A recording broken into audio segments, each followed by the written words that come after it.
일본의 한 지하수고에서 100년 넘게 세상의 모습을 드러내지 않았던 문서가 발견됐습니다. 낡고 좀이 쓴 괴짝에 쓰여진 이름 미나미 고시로. 그의 마지막 유품인 이 문서들은 한반도에서 자행된 대학살의 기록입니다. 日清戦争で、一番戦死者をたくさん出したのは実は日本軍ではなくて中央軍でもなくて朝鮮の東北農民軍だ. 그리고 전주 역사박물관 수장고에 갇혀있는 이유골은 지난 1995년 일본의 한 대학에서 발견됐습니다. 동학당 수계라고 적혀있는 유골의 주인은 1894년 세상을 바꾸고자 일어섰던 동학 농민군입니다. 이 유골이 왜 일본에서 발견된 것일까요? 또 미나미 문서를 통해 드러난 진실은 무엇일까요?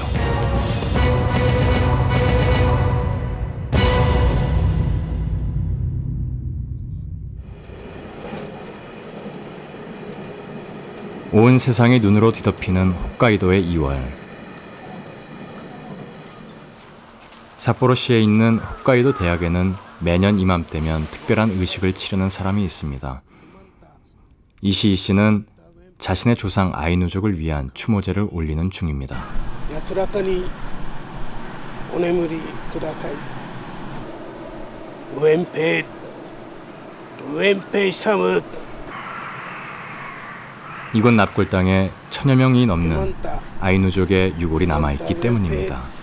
ここに動物実験所の中に私たちの研究材料にされた骨が首だけ上がここで眠ってるというのは本当に驚いて弱い人まで 100년 넘게 이 대학 군회를 떠돌고 있는 유골들.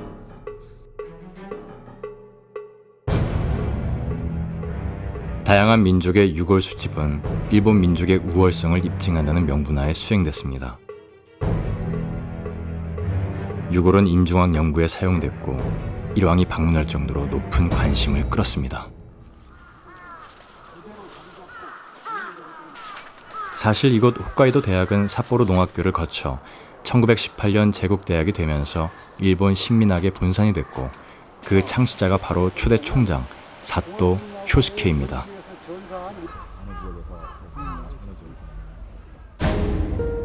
그는 제자들과 함께 수탈을 위한 이론적인 뒷받침에 나섰습니다.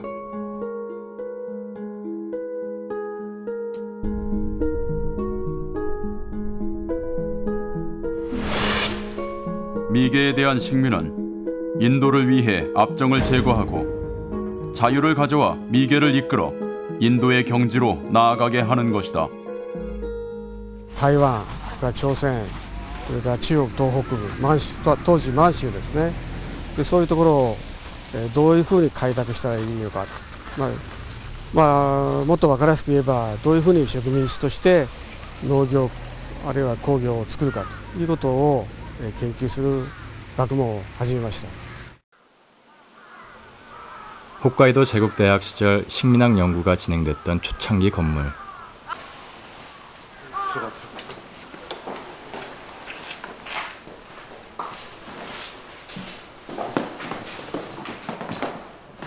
지난 1995년 이곳에서 동학농민군 지도자의 유골이 처음 발견됐습니다. 어느 정년퇴임한 교수가 남기고 간 허름한 상자에 들어있었습니다. 발견 당시 동학군 유골은 아이누족 유골들과 헌신 문제에 말린 채 방치돼 있었습니다. 두개골에는 한국 동학당이라는 글자와 수집자의 이름이 쓰여져 있었습니다. 그는 사또 효스키로부터 식민학 강의를 받은 사또 마사지로였습니다.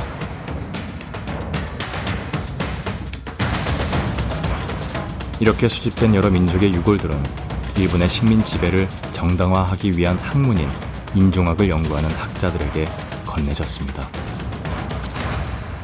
인종론은 일제가 식민 지배를 하기 위해서 사람의 유고를 가지고 그 연구했던 잘못된 학문 아닌 학문이었습니다. 그들은 어떤 정당한 절차나 허가도 없이 불법적으로 매우 폐륜적 방법으로 대량의 우리 조선 사람들 유고를 빼내갔습니다. 홋카이도 대학이 수집한 유골의 주인은 대부분 아이누족이었습니다.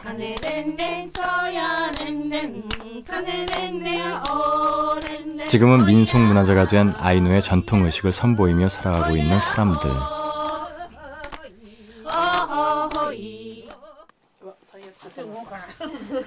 하지만 이들은 대대로 홋카이도의 주인이었습니다.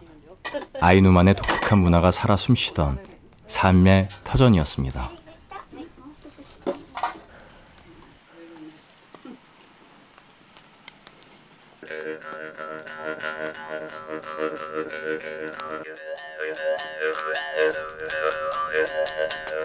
대나무로 만든 전통악기, 무쿠리 연주. 강이 흐르는 소리, 바람이 부는 소리 등 일상의 느낌을 흉내낸 것입니다. 이처럼 아이누족의 삶은 자연과 하나였습니다. 겨울이면 온 산을 뒤덮은 눈과 매서운 바람을 뚫고 곰사냥을 했습니다. 삶은 그대로 종교가 됐고 아이누족은 예로부터 곰을 섬겼습니다.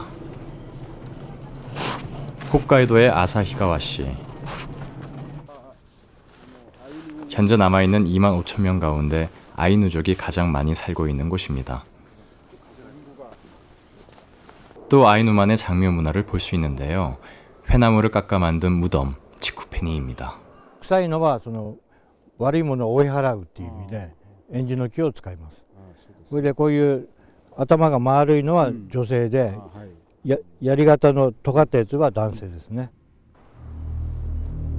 그리고 연대가 오래되지 않은 무덤엔 일본식 묘의 창씨 개명한 이름이 새겨져 있습니다. 그것은 다름 아닌 일본인으로 살아야 했던 아이누족의 역사입니다.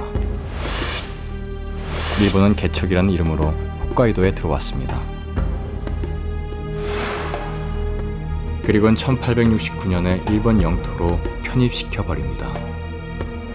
평소에는 토지를 경작하고 전시에는 전투병으로 동원되는 둔전병이 오면서 정벌이 시작됐습니다. 아이누족의 땅은 점령당했고 고유의 문화도 금지당했습니다. 아이누 점령은 일본 식민 지배의 전초전으로 훗날 조선으로 이어졌습니다. 조선 총독부는 아이누의 창씨 개명 과정에 대해 일본 정부의 자문을 구한 뒤 조선어 말살 정책을 실시했습니다.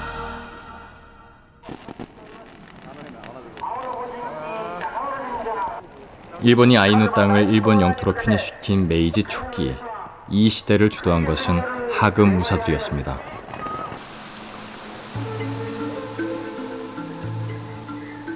이곳 야마구치현은 메이지 유신의 주역인 기도 다카요시와 이토 히로부미의 고향입니다. 그리고 동학 농민군 학살에 앞장선 미나미의 고향이기도 합니다. KBS는 이곳에서 지난 100년 넘게 세상에 공개되지 않았던 동학 농민군 관련 문서를 최초로 입수했습니다. 괴짝의 주인은 미나미 고시로.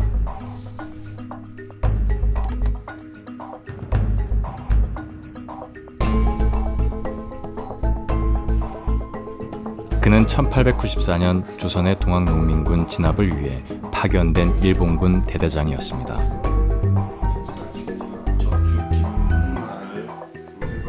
こういう形で現物が出たのは初めてですね、だと思います。詳細ですよね。非常に長い長文の報告書を、大隊長の、南小四郎に送っていることがよくわかりますね。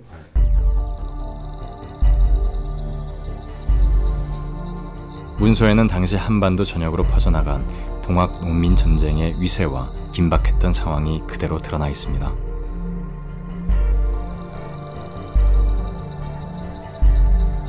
대일본 대대장각하, 한평 현감 권풍식 등이 동학에 물들었습니다.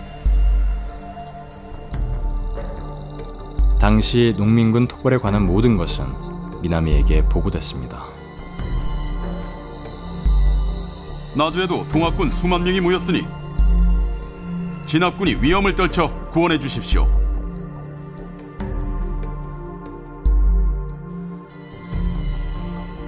여산부사가 새로 받은 300여 석을 동학군에게 식량으로 제공하고 집신 3천여 켤레도 제공했습니다. 또 삼내의 전봉준 부대가 여산을 지날 때 소 7마리를 잡아서 대접했습니다. 고부군수 조병갑의 가혹한 농민 수탈의 항거에 일어난 동학 농민 전쟁은 들불처럼 번져갔습니다.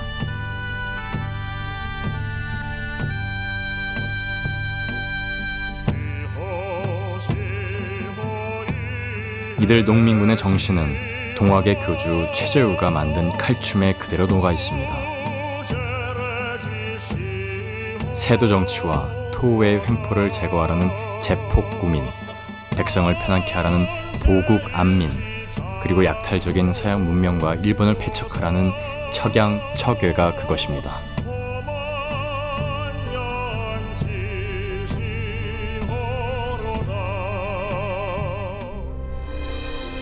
삼남에서 모여든 농민군 수만 명은 황토현 전투에서 첫 승리를 거둡니다. 농민군은 그 여세를 몰아 전주성을 함락시켰습니다. 동학 농민 전쟁이 거둔 최대의 승리였습니다.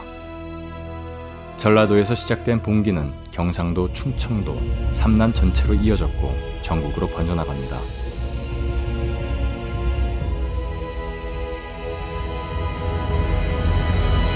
농민군이 파죽지세로 진군했을 때 흥선대원군이 쓴 문서입니다. 탐과 놀이의 횡포로 동학군들이 모였지만 나라의 명이 행해지지 않아 백성들이 불안하다. 군대를 해산하고 고향에 돌아가면 터럭만큼도 죄를 묻지 않겠다. 그리고 탐과 놀이의 학정과 외세의 수탈에 못 이겨 봉기했지만 농민군의 규율은 엄격했습니다.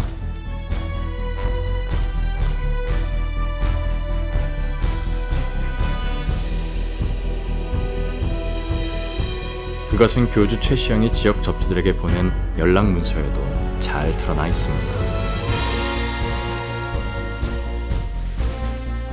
사사로운 행위를 금하고 공명정대하게 하며 폐륜과 난잡한 행위를 엄하게 규제한다.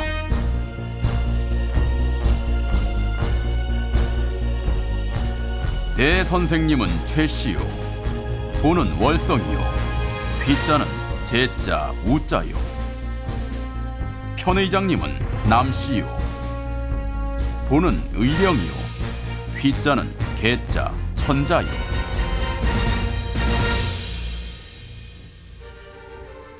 이처럼 전국적인 조직으로 발전한 농민군은 보국 안민 정신에 입각해 최초로 자치시대를 열었습니다. 각 군현에 집강소를 설치해 모든 일을 명령이 아닌 합의에 의해 결정했습니다. 그리고 잘못된 정치를 바로잡기 위해 만든 패정개혁안의 주요 골자는 신분제 철폐입니다.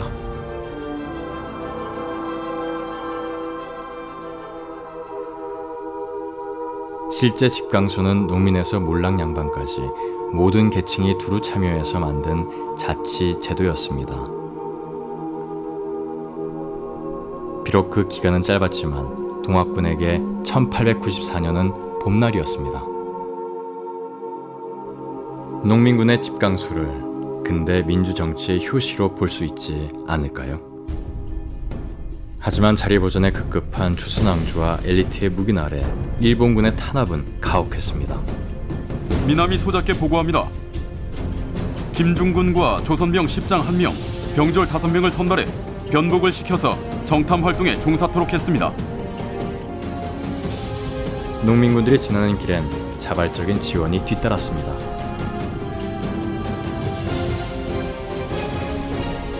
광주 목사 이휘성, 금구 현감 정혜원, 옥과 현감 홍모씨, 여산부사 류재관, 은진 현감 조병성 등이 동학도들을 도와주고 공금을 낭비했습니다.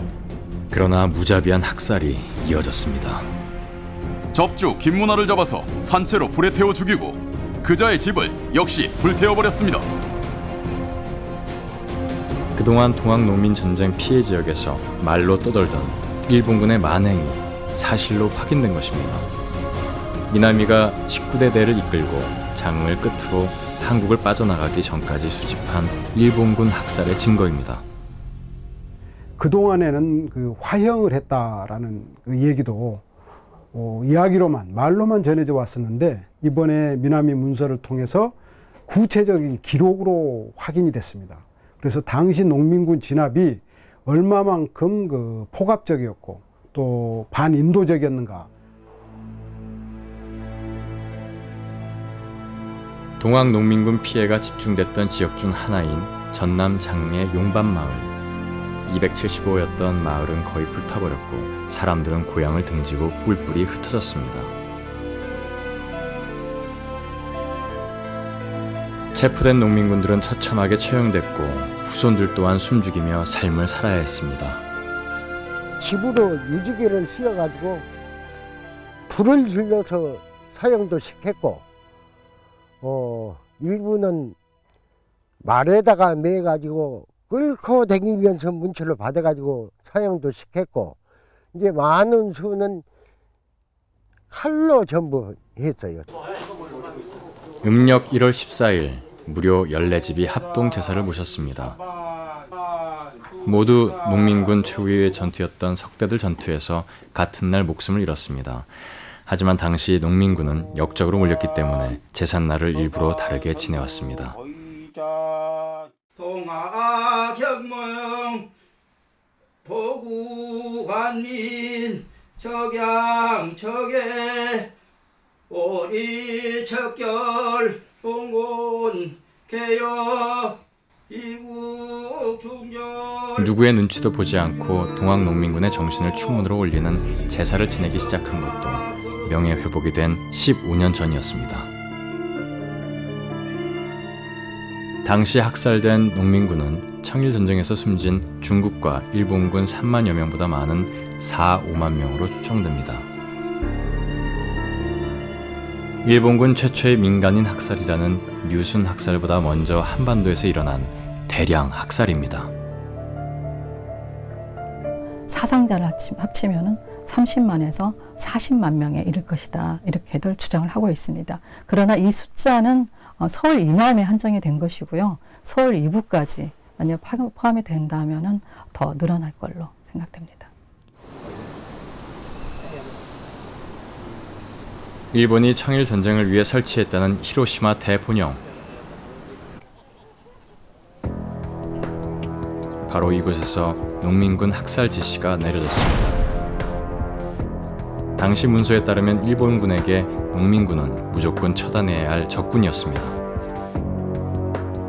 일본군은 또 전쟁 전에 한양의 20만 백성을 한 달 안에 굶겨 죽이는 방법 등 최후의 봉쇄 작전도 미리 마련했습니다.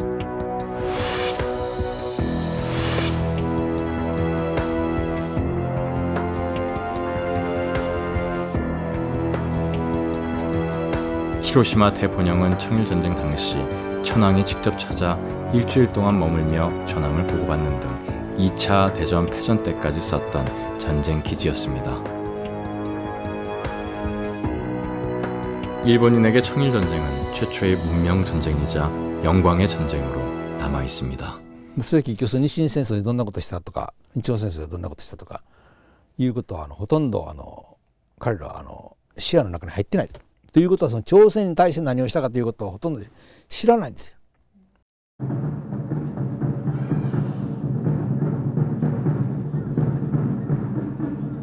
천황의 나라, 일본인들의 정신적 지주 역할을 하고 있는 메이지 신궁. 이곳에선 해마다 2월 11일이면 건국기념일 행사가 성대하게 열립니다.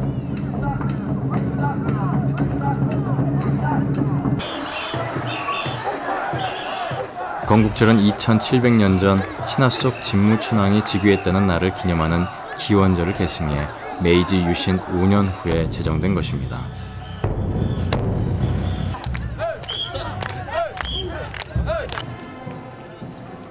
이른바 천황을 정점으로 하는 국가주의는 이때부터 시작됐습니다.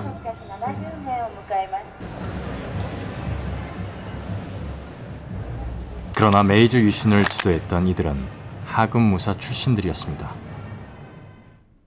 本来は奥下さんのものだった朝廷を武士たちが乗っ取ったのが明治維新だったという王政復古だったという見方もできるんですね。したがって明治政府ができてからも実際上の政治決定というものは武士たち元の武士たちが全部やってしまって天皇はやはり象徴としての役割しか果たしていないんです基本的には。 나가사키는 17세기에 일본 최초로 서양과 교류한 항구 도시입니다.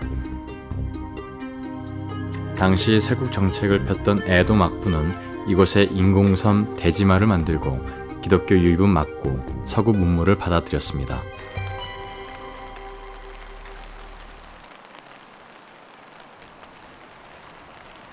서양으로 열린 유일한 통로였던 이곳 덕분에 일본은 막부 시대 이후 빠르게 근대화를 추진할 수 있었습니다.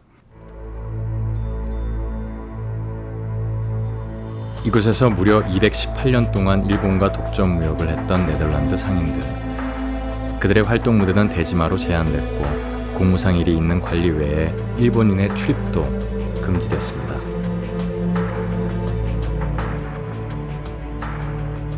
일본은 이곳 대지마에서 연해와 무역 거래를 통해 서양의 근대 문명을 받아들이고 국제 정세를 파악했습니다.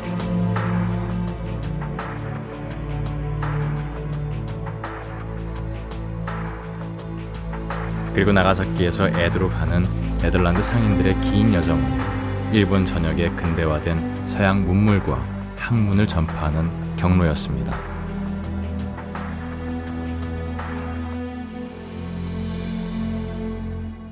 서구와의 접촉에 의해서 자기들이 열세라는 것을 자각함으로써 이것을 만회해야 되겠다 하는 자각을 강하게 갖죠.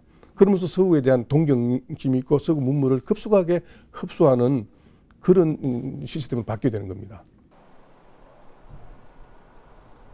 이토 히로부미의 생가가 있는 야마구치현 하기시. 일본의 변방지역이지만 예부터 바닷길이 발달해 외부 소식에 빨랐던 이곳은 근대 일본의 탄생에 주요한 역할을 했습니다. 일종의 기숙학교인 효과촌숙, 이곳에서 메이지 유신의 주역 등 장차 일본을 이끌어갈 인재들이 대거 양성됩니다. 그들의 스승 일본 근대화의 아버지로 불리는 요시다 쇼이는 서양 문물의 도입에 힘썼습니다. 그리고 나이와 신분, 경력을 묻지 않고 능력을 우선시했습니다. 이들은 대부분 신분 장벽에 가로막혔던 하급 무사 출신들로 이곳을 통해 힘을 기릅니다. 그리고 메이지 유신을 전후해서 일본 전국을 주도합니다. 사스마번 출신의 오쿠보 도시미치, 사이고 다카모리, 조시번 출신의 이토 히로부미, 야마가타 아리토모와 기도 다카요시, 도사번 출신의 사카모토 료마,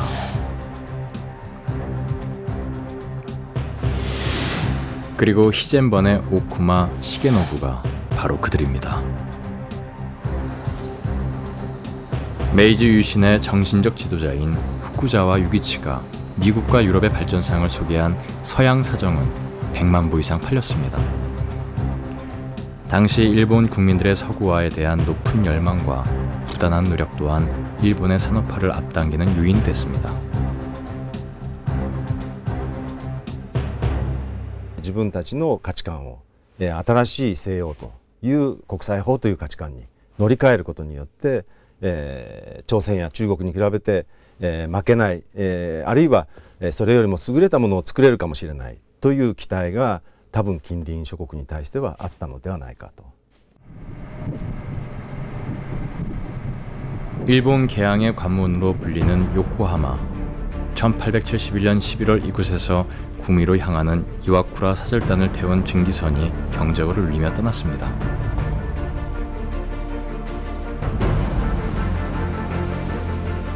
(100명이) 넘는 대규모 사절단의 1년 10개월에 걸친 여정이었습니다.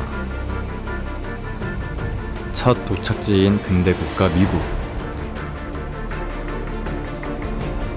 산업혁명을 성공시켜 세계 1위가 된 영국에 압도됐습니다. 그리고 유럽 10개 나라의 발전상을 목격했습니다. 이토 히로부미를 포함한 이와쿠라 사절단은 목표했던 불평등 조약 개정에는 실패했지만 서구 근대화의 모습을 철저하게 기록합니다.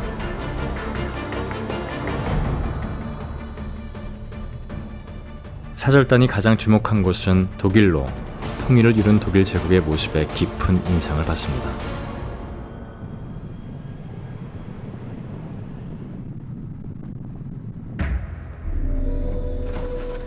여러 국가로 나눠져 있던 독일을 통일로 이끈 주역은 비스마르크였습니다.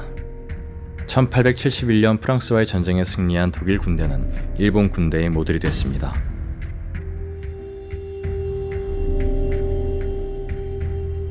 비스마르크는 독일 제국의 초대 수상이 됩니다. 그는 일본 이와쿠라 사절단에게 힘의 논리를 역설합니다. 殖産工業ですね、経済力、産業力をつけ、そして軍事力をつけ、そしてやっぱりパワーを持たないと外交の背景にやっぱり軍事力があるということを彼は言ったのね。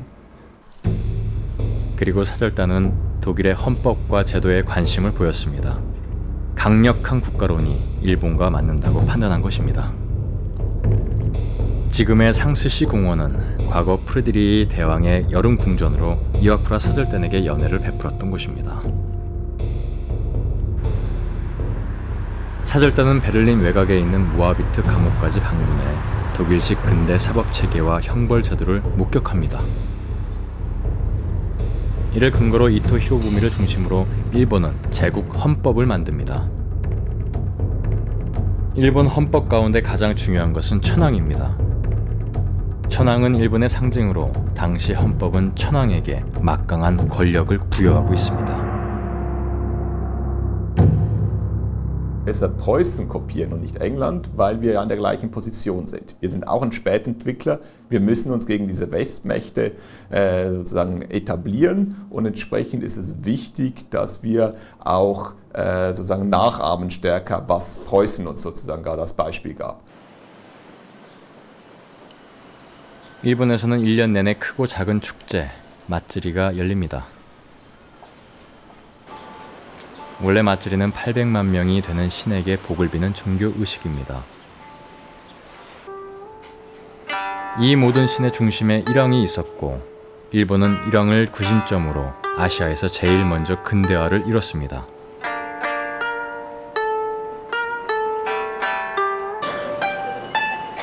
하지만 그것은 제국주의라는 치명적인 독소를 품게 됩니다.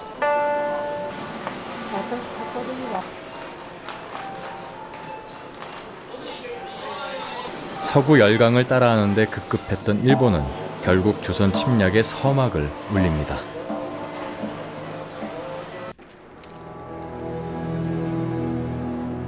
제국주의 열강의 침략이 거세지던 조선 말기, 조선은 서구뿐 아니라 다가오는 일본과도 맞서야 했습니다.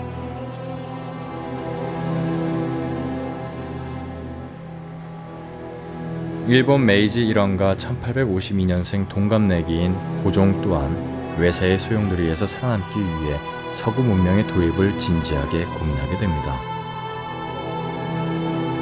고종은 군제 개혁을 통해 국제 질서 흐름을 쫓고자 했습니다.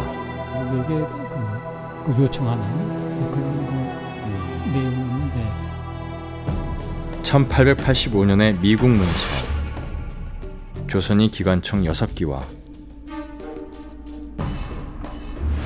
3000기의 서구식 소총을 보유하고 있었다고 기록되어 있습니다. 화력이 좋은 신식 무기를 구입하는 등 막대한 자금을 쏟아부었습니다. 그 결과 1897년에는 군비가 국가 예산의 40%를 차지했고 신식 군대는 17,000명이 됐습니다. 하지만 신식 군대는 국토 방위가 아닌 황실 호위와 치안을 담당했습니다. 서구 열강과 일본이 신분제 개혁과 징병제 도입을 통해 강력한 국민의 군대로 가는 흐름을 잃지 못한 결과였고 결국엔 일본에 의해 해체되는 운명을 맞게 된 것입니다. 서구를 익히려는 조선의 노력은 또 다른 분야에서도 왕성하게 일어났습니다. 이곳 정동은 대한제국의 외교 무대였을 뿐 아니라 갑오 개혁의 하나로 실시된 외국어 교육의 현장이기도 합니다.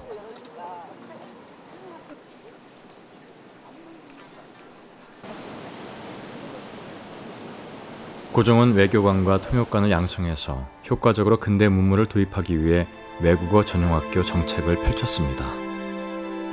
1881년부터 대한제국이 선포되는 1897년까지 총 6개의 외국어 교육기관이 문을 열었습니다.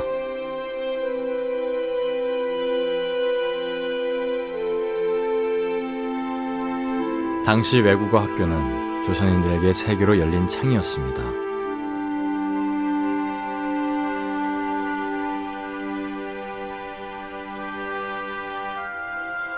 1894년 문을 열었고 학생 수가 가장 많았던 영어 학교입니다.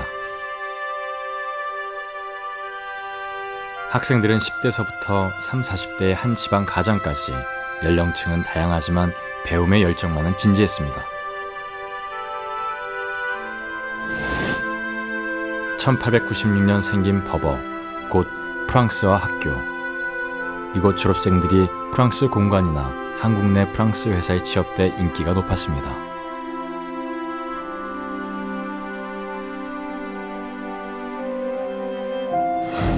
학생들은 지도까지 익히는 등 프랑스에 관한 다양한 정보를 배우려는 노력을 게을리 하지 않았습니다.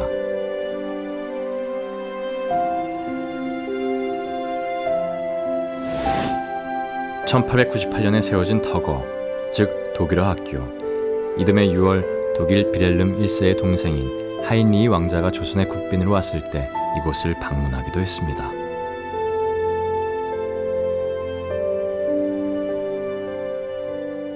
러시아어 학교는 러시아가 일본과의 전쟁에서 패하면서 문을 닫았습니다. 그리고 도성 안에 흩어져 있던 외국어 학교들이 정동 근처로 모인 것은 1907년. 그러나 경술국치 직후인 1911년 일제에 의해 전면 폐지되었고 학생들은 고등보통학교로 편입됐습니다.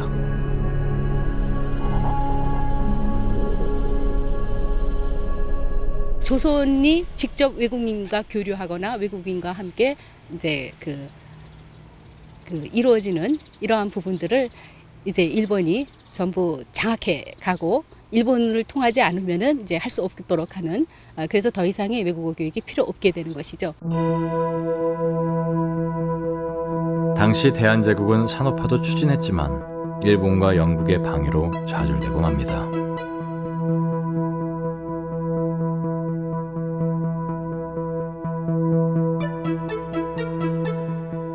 프랑스 금융회사와 대한제국이 1000만 프랑, 현재 돈으로 수조 원의 계약을 체결했지만 차관 도입은 수포로 돌아갑니다.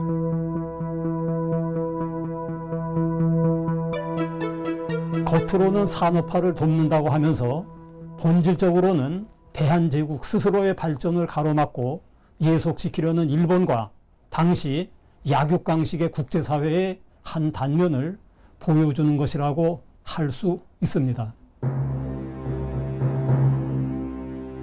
그리고 서양의 세력이 몰려왔을 때 왕실과 지배층이 제 역할을 못한 채 외세에 흔들렸던 것이 조선 근대화의 발목을 잡았습니다. 왕은 신하를 믿지 못했고 관료들은 일본과 결탁을 일삼았고 백성은 외면당했습니다.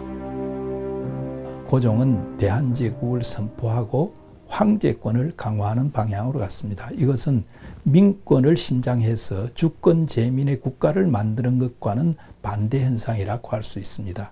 나라의 힘을 백성으로부터 키우지 못했기 때문에 결국 우리나라가 어렵게 되지 않았는가. 대한제국이 근대화의 길목에서 주춤하는 사이 일본은 이곳에 한국 최초의 근대식 감옥을 지었습니다.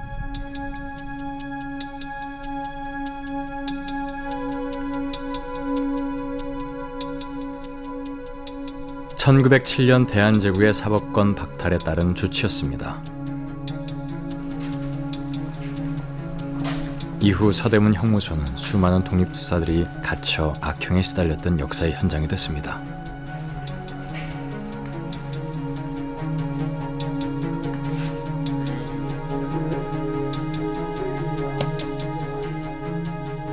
그리고 1912년 일제는 조선 태영령을 반포합니다.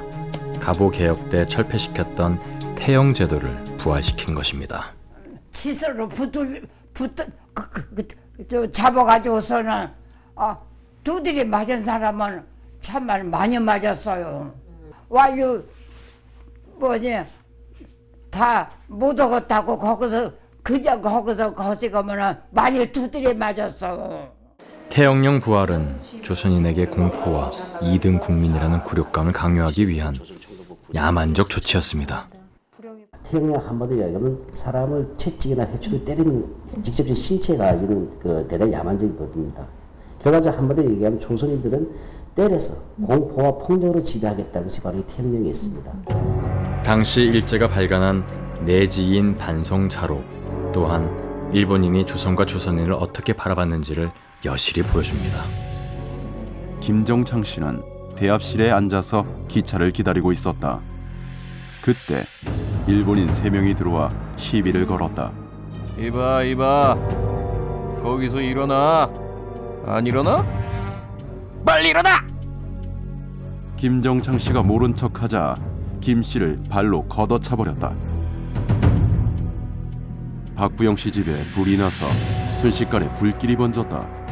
놀란 사람들이 급하게 모여들었는데 야마나카 등 일본인 5명은 조선인 집이라는 것을 알고 곧바로 되돌아가 버렸다. 그러자 비난이 잇따랐다. 결국 조선인을 차별하는 것은 사실이고 용감함도 인정도 의심스러운 거 아니겠어? 당시 일본인들은 그 러일전 이후에 조선에 많이 거주하면서 그 조선 총독부의 지배 이데올로기에 편승해서 그 조선인에 대한 멸시의식과 차별의식이 점철된 실적으로 일본의 조선 지배를 수행했던 천병의 역할을 수행합니다. KBS는 올해 초 일본에서 일제의 무단 통치와 관련한 중요한 문서를 입수했습니다. 도쿄에 있는 가쿠슈인 대학에 보관돼 있었습니다. 418개의 릴테이프 형태로 남아있는 증언. 이것을 대학 4학년 때부터 녹음한 사람이 미야다 세스코 씨입니다.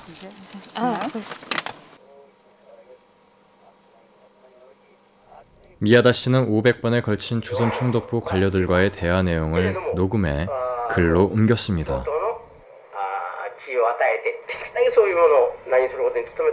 바로 일제시대 조선의 상황에 대한 100명이 넘는 총독부 관리들의 증언입니다.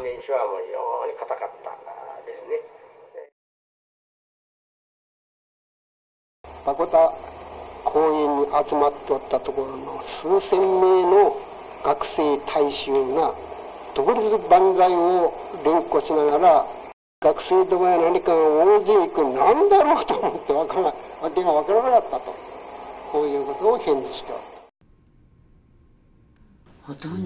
취재진은 이와 함께 3.1운동 발발 50일째 되는 날 조선 총독부가 만든 비밀지도 일명 소요 일람 지도를 입수했습니다. 미야다 씨가 처음 발굴한 지도로 치열했던 3.1운동을 증명하는 귀중한 자료입니다. 3월 1일을 기점으로 전국에서 1,500여 차례의 집회가 열렸고 202만 명이 참가했습니다. 3.1운동은 남쪽 제주도에서 한반도 북쪽까지 전국에서 일어났습니다. 이 지도에 따르면 조선 총독부가 파악한 3.1운동 발발 지역이 500여 곳이고 발포 지역은 152곳으로 30% 이상 지역에서 총기를 사용해 진압했습니다. 총독부는 사전에 3.1운동 계획을 눈치채지 못했습니다. 아이고ということを連呼しながら正門にだんだん迫っている。全体どうしたらいいかわからん。こういうことで手をつけなかった。7000名なんてことは絶対に私はねもっとすごく多くて、そしてその時に直接死ななくても拷問の結果亡くなった、その時受けた傷が元で死んだという人も合わせるともうはるかに何倍もなくなっているというふうに私は思っています。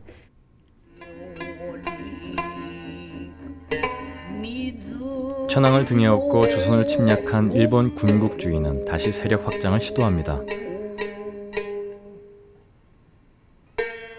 관동 대지진과 경제 대공황이 겹치자 군부는 일본의 세력권을 조선을 넘어 만주로 규정하고 독단적으로 대륙 출병을 계획합니다.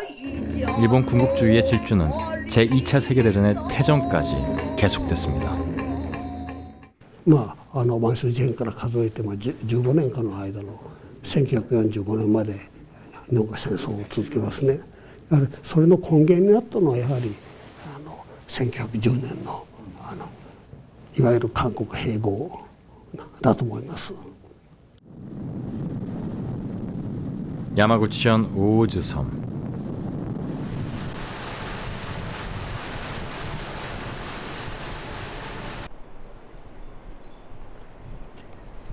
이곳에 일본 제국주의의 잔재가 그대로 남아 있습니다.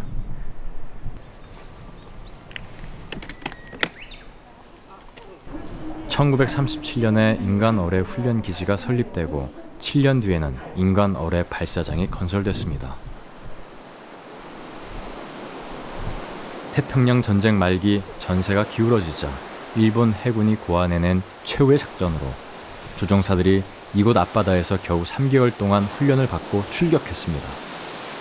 조종사 한 명만 타고 목표물을 향해 돌진하는 것이 인간 어뢰입니다.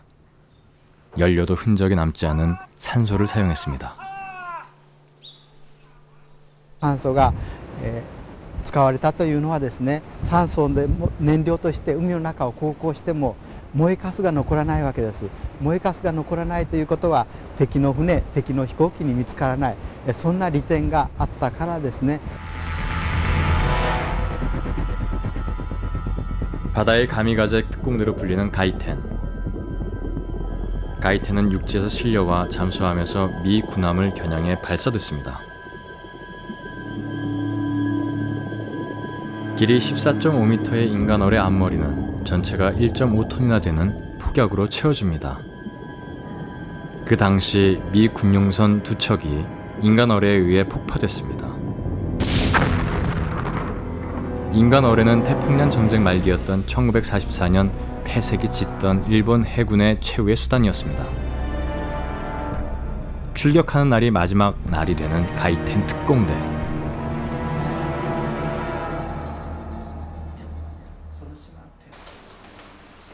후지타 씨도 와세다 대학 2학년 때 그 대열에 있었습니다.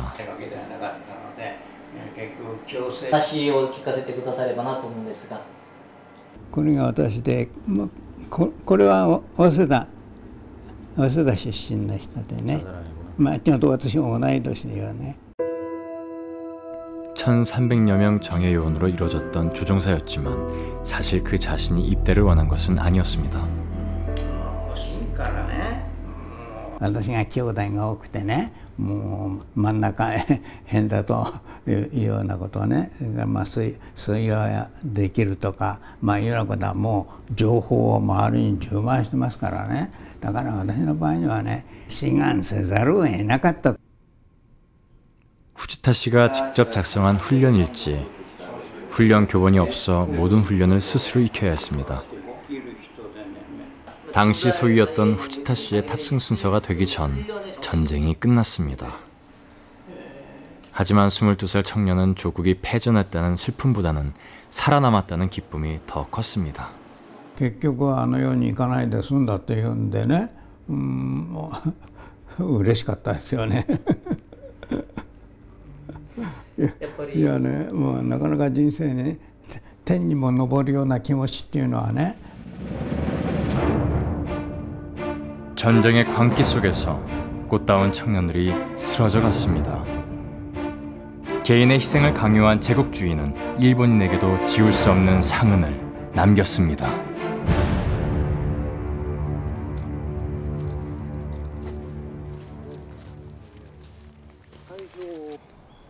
동학군 토벌의 임무를 띠고 조선에 파견됐던 미나미 소자. 그는 여느 지휘관 못지않는 승리를 거두었지만 그의 존재는 잊혀져 버렸습니다.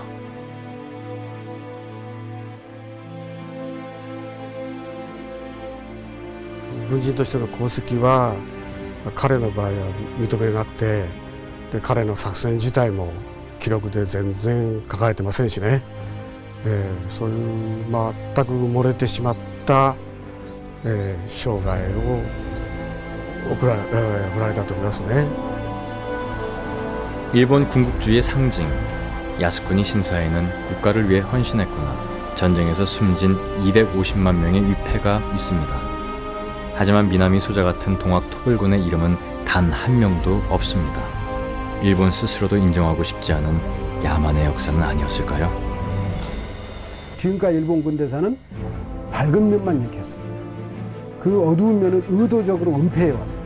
바로 의도적으로 은폐해 왔다는 것을 미나미 문서가 이번에 밝혀줬죠. 그리고 그 의도적으로 은폐하는 과정에서 철저히 미나미가 잘못했던 역사적 행위들도 가려져 왔습니다. 오히려 미나미가 열렬한 환대를 받은 건 조선이었습니다. 1895년 동학농민군 토벌을 끝내고 돌아왔을 때 고종은 대대적인 환영식을 열고 노고를 치하했습니다. 그리고 다음날 궁으로 불러 연회를 베풀었습니다.